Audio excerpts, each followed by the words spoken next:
ಒಳ ಮೀಸಲಾತಿ ಅನ್ನೋದು ವಿಚಾರ ಕಳೆದ 30-40 ವರ್ಷಗಳ ಕಾಲದಿಂದ ನಡೀತಾ ಇರುವಂತ ಒಂದು ದೊಡ್ಡ ಹೋರಾಟ. ಇದನ್ನ ಮನಗಂಡು ನಮ್ಮ ಸರ್ಕಾರ ಹಿಂದೆ ಯಡಿಯೂರಪ್ಪನವರು ಮುಖ್ಯಮಂತ್ರಿ ಆಗಿದ್ದಾಗ ಈ ಒಂದು ಆಯೋಗಕ್ಕೆ ಸುಮಾರು 12 ಕೋಟಿ ರೂಪಾಯಿ ಅನುದಾನ ಕೊಟ್ಟು ಅವ್ರಿಗೆ ಚೇರು ಟೇಬಲ್ ಯಾವುದೂ ಇರಲಿಲ್ಲ, ಅದೆಲ್ಲ ಕೊಟ್ಟು ಚಾಲನೆಯನ್ನ ಕೊಟ್ಟರು. ಬಸವರಾಜ ಬೊಮ್ಮಾಯಿ ಅವರು ಬಂದ ಮೇಲೆ ಇದಕ್ಕೊಂದು ನ್ಯಾಯಯುತವಾದಂತ ತೀರ್ಮಾನ ಆಗ್ಬೇಕು ಅಂತೇಳಿ ಒಳ ಮೀಸಲಾತಿಯನ್ನ ಜಾರಿಗೆ ತರುವಂತ ಕೆಲಸವನ್ನ ಮಾಡಿದ್ರು. ಸುಪ್ರೀಂ ಕೋರ್ಟ್ಗೆ ಹೋದಾಗ ಇದೇ ಕಾಂಗ್ರೆಸ್ ಅವರು ಬಿಜೆಪಿ ಬಗ್ಗೆ ಕುಚೋದ್ಯ ಮಾತುಗಳನ್ನ ಆಡಿದ್ರು. ಇದಕ್ಕೆ ಬೆಲೆನೇ ಇರಲ್ಲ, ಹಾಗೆ ಹೀಗೆ ಅಂತ. ನಮ್ಮ ನೆಚ್ಚಿನ ಪ್ರಧಾನಿ ನರೇಂದ್ರ ಮೋದಿ ಅವರು ಅವತ್ತು ಕೇಂದ್ರ ಸರ್ಕಾರದ ಒಂದು ಸುಪ್ರೀಂ ಕೋರ್ಟ್ ಅಫಿಡವಿಟ್ ಏನ್ ಹಾಕ್ಬೇಕಾಯ್ತು.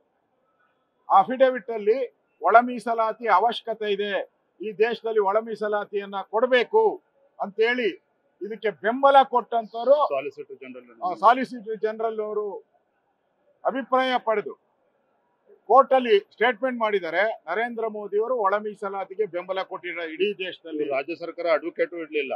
ಈ ರಾಜ್ಯ ಸರ್ಕಾರ ಅವತ್ತು ಇದ್ರ ಬಗ್ಗೆ ಕ್ಯಾರೆ ಅನ್ಲಿಲ್ಲ, ಅಡ್ವೊಕೇಟು ಇರ್ಲಿಲ್ಲ.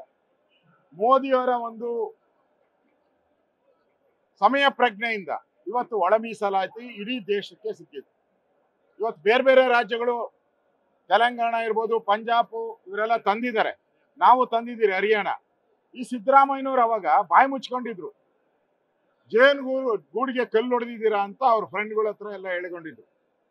ಇವತ್ತು ಅದೇ ಜೇನುಗೂಡಿಗೆ ನೀವು ಹೊಡೆದಿದ್ದೀರಲ್ಲ, ನ್ಯಾಯ ಕೊಟ್ಟಿದ್ದೀರಾ? ಇವತ್ತು ನ್ಯಾಯ ಕೊಟ್ಟಿದ್ದೀರಾ?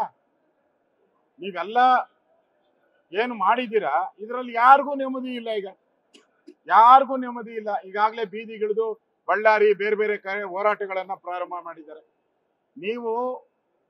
ನಾವು ಮಾಡಿದಾಗ ನೀವು ಅದನ್ನ ಸ್ವಾಗತ ಮಾಡಿದ್ರೆ ಇಷ್ಟೊತ್ತಿಗೆ ಅದು ಎಲ್ಲರನ್ನ ರೀಚ್ ಆಗ್ತಾ ಇತ್ತು. ಅವಾಗ ಬೆಂಬಲ ಕೊಡದೆ ವಿರೋಧ ಮಾಡಿದ್ರಿ. ಈಗ ಇಡೀ ರಾಜ್ಯದಲ್ಲಿ ಹೋರಾಟ ಶುರುವಾಯ್ತು, ಬೀದಿಗಳಲ್ಲಿ ಹೋರಾಟ ಶುರುವಾಯ್ತು. ಇದಕ್ಕೆ ಎದರಿ ಇವತ್ತು ನೀವು ಮಾಡಿರೋದು ಪ್ರೀತಿಯಿಂದ ನೀವು ಮಾಡಿಲ್ಲ, ನಿಮ್ಮ ಸ್ವಾರ್ಥದಿಂದ ಮಾಡಿದ್ದೀರಾ, ವೋಟ್ ಪಾಲಿಟಿಕ್ಸ್ಗೋಸ್ಕರ ಮಾಡಿದ್ದೀರಾ ನೀವು. ಅದನ್ನೇ ವಿಧಾನಸಭೆಯಲ್ಲಿ ಚರ್ಚೆಗೆ ಅವಕಾಶ ಕೊಡಿ ಅಂತ ನಾನು ವಿರೋಧ ಪಕ್ಷದ ನಾಯಕ ಕೇಳಿದಾಗ ಅಲ್ಲಿಂದ ಪಲಾಯನ ಮಾಡಿ ಓಡೋದ್ರಿ. ನೀವು ಕರೆಕ್ಟ್ ಮಾಡಿದ್ರೆ, ಸತ್ಯವಾಗಿ ಮಾಡಿದ್ರೆ, ಆತ್ಮಸಾಕ್ಷಿ ಪ್ರಕಾರ ಮಾಡಿದ್ರೆ ಯಾಕೆ ಓಡೋಗ್ಬೇಕು? ಓಡೋಗೋ ಅವಶ್ಯಕತೆ ಏನಿತ್ತು? ನಾನ್ ಧೈರ್ಯವಾಗಿ ಹೇಳ್ತೀನಿ, ನಾನು ಮಾಡಿರೋದು ಸರಿ ಇದೆ, ನ್ಯಾಯ ಕೊಟ್ಟು ಹೇಳ್ಬೇಕಾಯ್ತಲ್ಲ. ಎದ್ನೋ ಬಿದ್ನೋ ಅಂತ ಓಡೋಗೋ ಅವಶ್ಯಕತೆ ಇತ್ತ? ಇದು ನೀವು ಪ್ರಜಾಪ್ರಭುತ್ವಕ್ಕೆ ಮಾಡದಂತ ದ್ರೋಹ. ಇದು ಯಾರೋ ನಿಮ್ ಕಾಂಗ್ರೆಸ್ ಅವರು ಹೇಳಿದ್ದಾರೆ ಅಂತ ಮಾಡಿದ್ದೀರಾ. ಇದರಿಂದ ಮುಂದೆ ಯಾವ್ಯಾವ ಜನಾಂಗಕ್ಕೆ ಅನ್ಯಾಯ ಆಗಿದೆ ಅವರ ಶಾಪವನ್ನ ಪಡಿತೀರಾ. ನ್ಯೂಸ್ ಫಸ್ಟ್ ನಿರ್ಭೀತಿಯಿಂದ ನಿಮ್ಮ ಪರವಾಗಿ.